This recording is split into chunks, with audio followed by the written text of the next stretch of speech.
Well, there are just a few days left until the end of 2015. It's been a year to remember and quite a year for South Florida news. We made history with gay marriage, U.S.-Cuba relations, and saw schools toss out thousands of test scores. CBS 4's David Sutter takes a look at the biggest headlines of the year.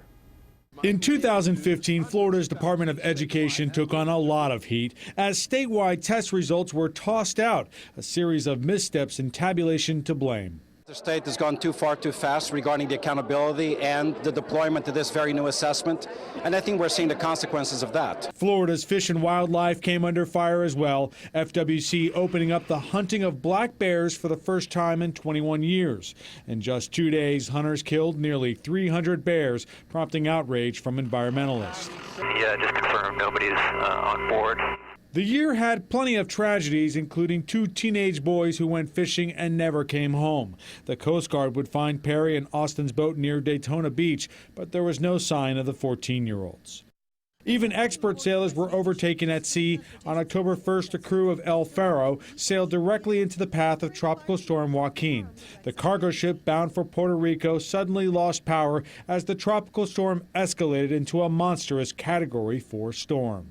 When you are disabled at sea, you basically are totally vulnerable to the sea state. And there is between 20 and 30-foot waves out there. On October 31st, a recovery ship using sonar equipment discovered the ship in 15,000 feet of water just north of the Bahamas. The 33 crew members lost at sea.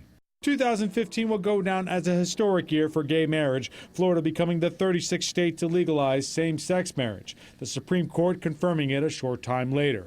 Gay weddings taking place across the state for the first time, including a, quote, big gay wedding on Fort Lauderdale Beach. Dozens of couples finally saying, I do. We thought we wouldn't even be able to get married in Florida, and the fact that we're actually being able to do it where we wanted to with our family and friends on the beach, like, it's just a phenomenal experience and amazing feeling.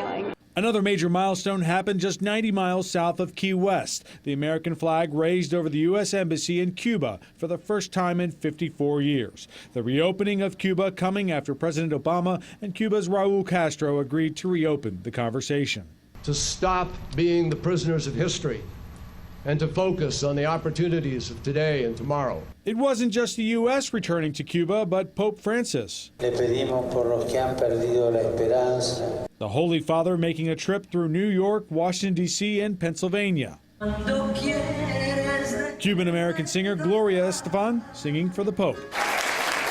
A few months later, the White House would honor her and her husband Emilio with the Presidential Medal of Freedom, the recognition for their contributions to Latin music and American culture. Today is a big day for Miami too. Miami was the first one to give us the support and to believe in our sound. Had we not been raised in Miami, I don't think that ever could have been our sound. So thank you, Miami. For a little perspective, it's been 30 years since Gloria's first hit, Conga, hit the Billboard charts. Now, there were quite a few other events in 2015, including some departures. We'll take a look back at those tomorrow. David Sutter, CBS 4 News.